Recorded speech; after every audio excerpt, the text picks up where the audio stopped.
Bonsoir les amis, bienvenue dans cette nouvelle vidéo où on va parler de l'introduction à la science économique.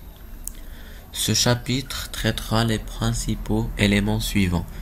Définition de la science économique, éléments fondateurs de l'économie, les systèmes économiques, les grands courants de la pensée économique. Définition de la science économique. L'économie en latin oikos et nomos signifie ordre et maison. Pour Aristote, l'économie est la science de l'activité en famille. L'économie est la science des richesses. Adam Smith, Recherche sur la nature et les causes de la richesse des nations, 1776. La science économique est celle qui a pour objet la production, la consommation et l'échange de biens et services rares. Jean Fourasti, Pourquoi nous travaillons? PUF 1959. L'objet de l'économie politique est la connaissance des lois qui président à la formation, à la distribution et à la consommation des richesses. Jean-Baptiste Say, Traité d'économie politique, 1803.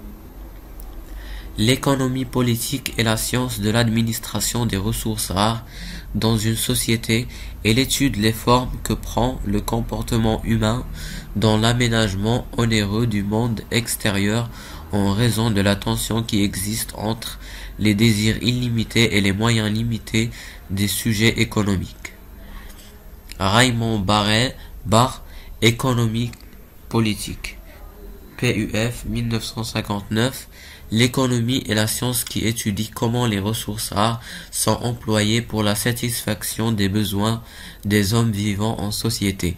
Elle s'intéresse d'une part aux opérations essentielles que sont la production, la distribution et la consommation de biens et d'autre part aux institutions et aux activités ayant pour objet de faciliter ces opérations. Edmond Malinvaud, Leçon de théorie microéconomique, Dunon 1968. D'après ces définitions des grands économistes, on peut synthétiser et proposer la définition suivante. L'économie étudie la façon dont les individus ou les sociétés utilisent les ressources rares en vue de satisfaire au mieux leurs besoins. Qui? Les décideurs qui déterminent les choix à faire. Quels sont objectifs? Satisfaire les besoins. Quels sont les moyens? Contrainte de la rareté des ressources bien limitées. Quelles solutions? Choisir la combinaison optimale, maximum de satisfaction pour le minimum de ressources utilisées. L'économie est une science sociale qui étudie la manière dont les hommes s'organisent pour produire, répartir, distribuer et consommer les biens et les services destinés à satisfaire leurs besoins. 2. Éléments fondateurs de la science économique. Il s'agit d'étudier l'objet et les méthodes de la science économique. Les besoins. Le besoin est une sensation de manque. Le besoin est économique s'il peut être satisfait par un bien ou un service rare, c'est-à-dire disponible en quantité limitée. Les caractéristiques des besoins. La diversité. Il existe une multiplicité de besoins. À côté des besoins vitaux, apparaissent sans cesse de nouveaux besoins. La satiabilité. L'intensité d'un besoin diminue au fur et à mesure qu'il est satisfait. Au-delà d'une certaine intensité de satisfaction, le besoin se trouve saturé. L'interdépendance. Les besoins sont souvent substituables, certains sont complémentaires. Évolution dans le temps et l'espace liée à l'utilité d'un bien. La classification des besoins. Besoins primaires, indispensables à la vie, manger, boire, etc.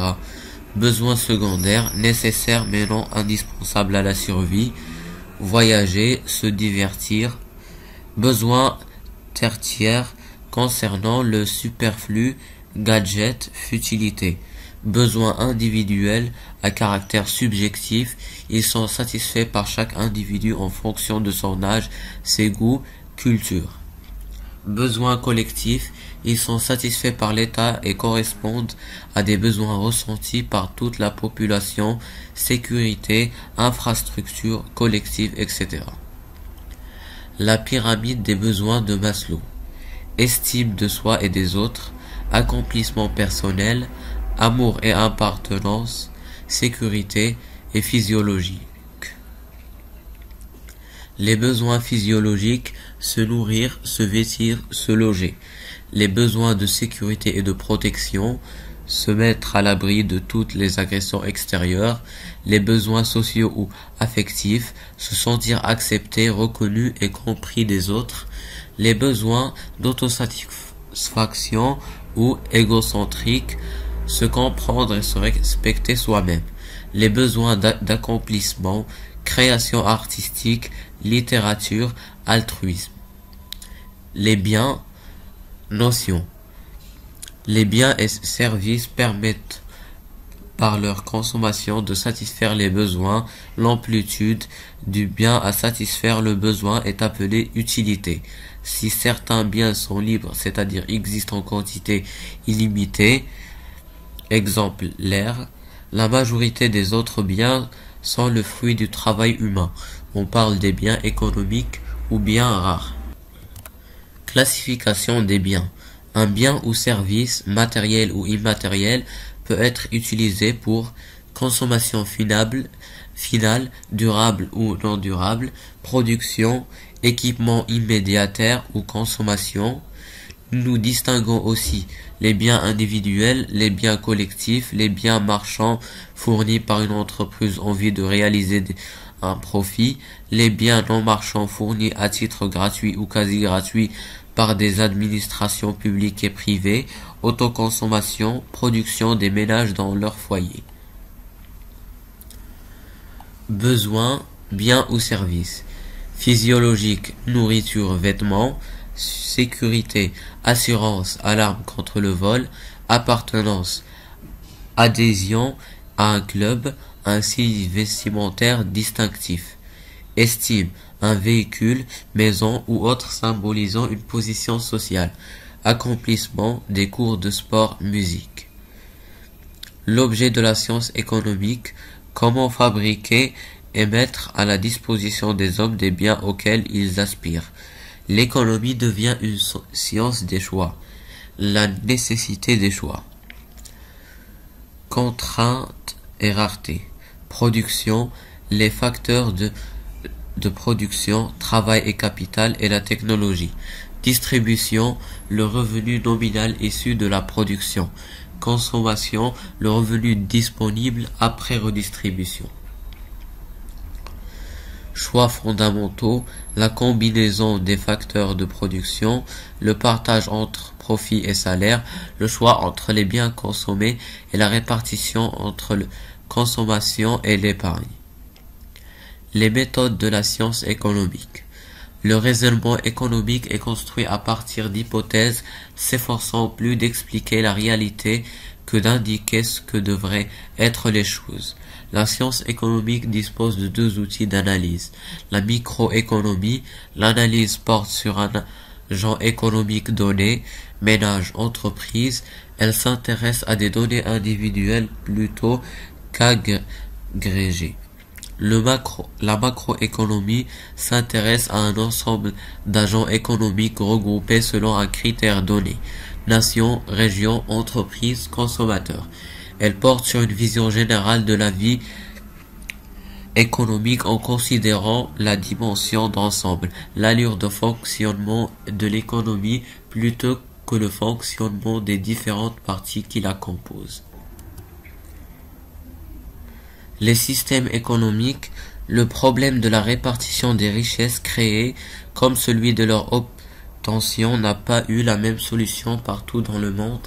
Les principes sur lesquels se fondent les réponses à ces grands problèmes constituent un système économique. Un système économique est un schéma d'organisation sociétale de la production, la distribution et la consommation des biens et services. Le système économique mis en place dans un pays a une grande influence sur le niveau de vie de ses habitants, sur le niveau des inégalités, politiques de redistribution plus ou moins poussées, sur les relations avec les autres pays, ouverture économique sur la puissance économique. Les systèmes économiques varient en fonction des régions et des époques. Les pays occidentaux suivent aujourd'hui une organisation fondée sur le capitalisme. Le système économique des pays de l'ex-bloc de l'Est était fondé sur les principes de l'économie communiste. Le système économique a un effet sur le développement économique car il conditionne l'affectation des ressources. C'est un mode de répartition des ressources. Le système économique induit une interaction indirecte entre le système environnemental, les ressources, et le système démographique, les besoins. Le système capitaliste: institution, propriété privée des moyens de production, libéralisme économique, liberté de vendre, d'entreprendre, d'acheter, rôle de l'État réduit à son minimum. Objectif: recherche de l'intérêt individuel et du profit. Mécanisme: système régulé par le marché, par la loi de l'offre et de la demande. Cette structure de régulation découle du libéralisme. Les caractéristiques du système capitaliste sont: liberté d'entreprendre avec les risques associés éventuellement pondérés par le système assurantiel, appropriation privée possible de services, par exemple fourniture d'eau et de ressources naturelles, plus ou moins difficilement, lentement ou coûteusement renouvelables, voire non renouvelables, par exemple cas d'une espèce qui disparaîtrait suite à une surexploitation, ou non renouvelable aux échelles humaines de temps, pétrole ou charbon par exemple. Voilà, c'est tout pour cette vidéo. Passez une bonne soirée.